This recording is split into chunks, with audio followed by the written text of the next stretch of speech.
Grok 4.5, GPT-5.6 Terra, and Claude Sonnet 5 are getting compared on the same 5 things: cost, coding benchmarks, speed, context limits, and where you can actually deploy them. The biggest surprise in the research is that GPT-5.6 Terra, the model plenty of people default to just because it's OpenAI, has no published price and no published benchmark score anywhere in this comparison. By the end of this video, you'll know exactly which one to pay for and which one you're paying for on faith alone. This is the number that decides whether a high-volume coding workflow stays cheap or turns into a real bill. Grok 4.5 stickers at $2 per million input tokens and $6 per million output tokens, community reported but unverified as a single source. Cache hits drop to 30 cents per million, which matters a lot once you're running repeated prompts in an agent loop. GPT 5.6, Terra, and Claude Sonnet 5. Both come up empty here. I couldn't find a published per token price for either one, only family anchors that don't actually apply to these specific models. Run the math at scale and it gets real. 500 million input tokens a month lands around $1,000 on Grok 4.5. Grok 4.5 wins this test, and it's not close, because it's the only one of the three with a number to check at all.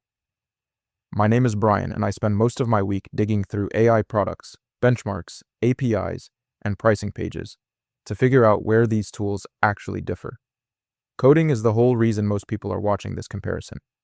On SWE Bench Verified, Grok 4.5 scores 86.6%, community reported but unverified. Claude Sonnet 5 scores 80% according to Goldie Bench. GPT 5.6 Terra has no reliable figure published anywhere. On the metric that actually lets you compare all three side by side, Grok 4.5 wins by 6.5 points. Claude Sonnet 5 does have one standout number, 96.2% on GPQA Diamond, measured via Vellum with no comparable figure for the other two models to check it against. Grok 4.5 takes this test on the metric that matters most for this comparison. That's real reasoning strength, just not a coding number. A model that codes well but crawls breaks the feel of using it every single day. One of the biggest problems I run into when using AI agents is turning their output into YouTube content I can actually use to market my product. That's why this video is sponsored by Subscriber, a tool that helps business owners connect their AI agents to YouTube and market their products without spending 10 hours every week creating content. You can connect Claude or ChatGPT directly to Subscriber. It then analyzes your business, website, and YouTube channel to help you create SEO-optimized video ideas, scripts, thumbnails, and even complete videos that actually match your brand. What I like most is that every week, Subscriber gives me a list of high-potential video ideas I can immediately execute, and it can even help edit videos for me, with or without my face, including videos like the one you're watching right now. It's easy to get started, and you can try Subscriber for free using the link in the description below. Now back to the video. Time to first token runs 13 to 17 seconds. GPT 5.6, Terra, and Claude Sonnet 5 have no reliable published speed figures for these specific models, only unrelated family numbers that don't count here. Grok 4.5 wins this test clean, and it's the widest gap of the 5, because the other two simply have nothing on the board. Grok 4.5 outputs somewhere between 91 and 119 tokens per second, community reported, but unverified, roughly double what family anchors suggest for its rivals. Stick with me because the last 4 tests are where this decision actually flips.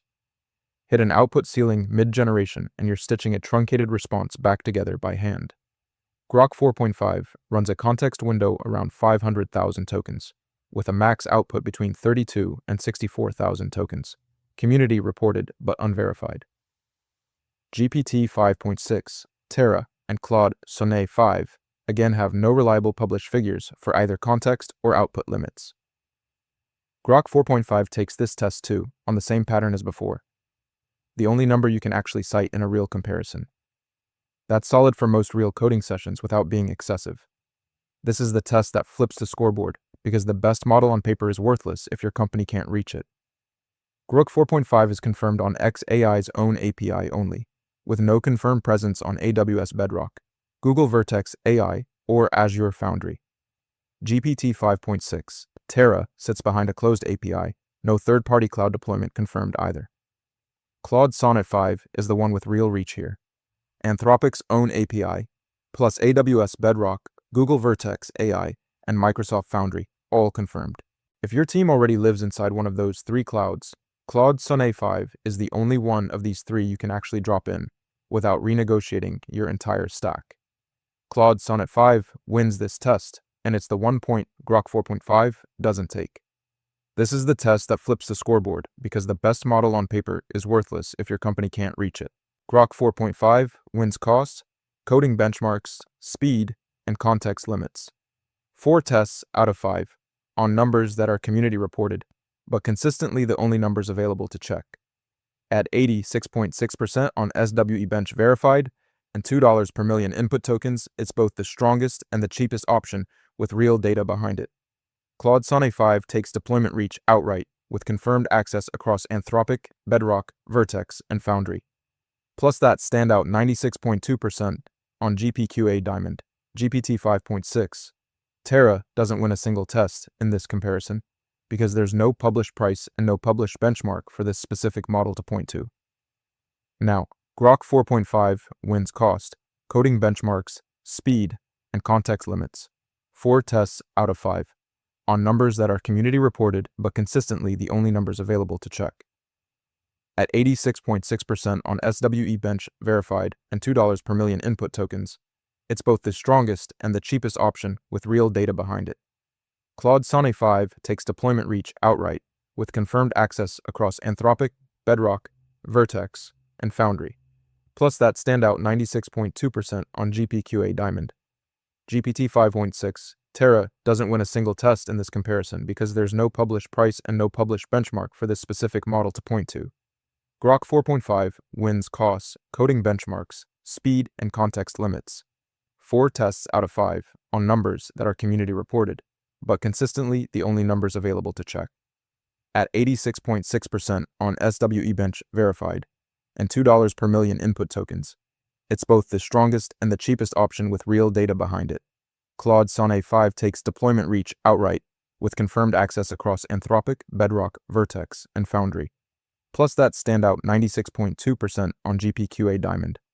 GPT-5.6 Terra doesn't win a single test in this comparison because there's no published price and no published benchmark for this specific model to point to. Grok 4.5 is the pick, and the reason comes down to one thing.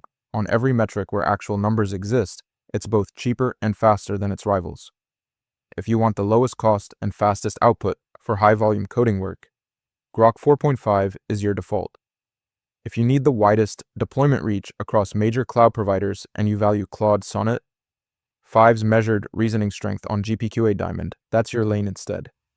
If you're locked into the OpenAI ecosystem and you're fine accepting 0 published pricing and 0 published benchmarks in exchange for concise output, GPT 5.6 Terra is where you'd land, but you're buying that one on reputation, not evidence. For most people, this isn't a coin flip. Grok wins on price and speed on the only metrics that are directly comparable, and that's the decisive reason. Here's the thing marketing never puts on a slide. Claude Sonnet 5 gets marketed as a top-tier coding model, and on paper, that sounds right. The real number is 80% on SWE Bench verified. Grok 4.5 scores 86.6% at roughly a third of the price.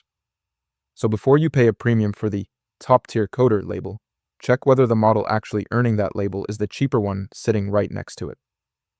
If you want to see how Claude Sonnet 5 holds up once you swap in its bigger sibling, Opus 5, against these same 2 rivals, that comparison is next, and it changes more of this scoreboard than you'd expect.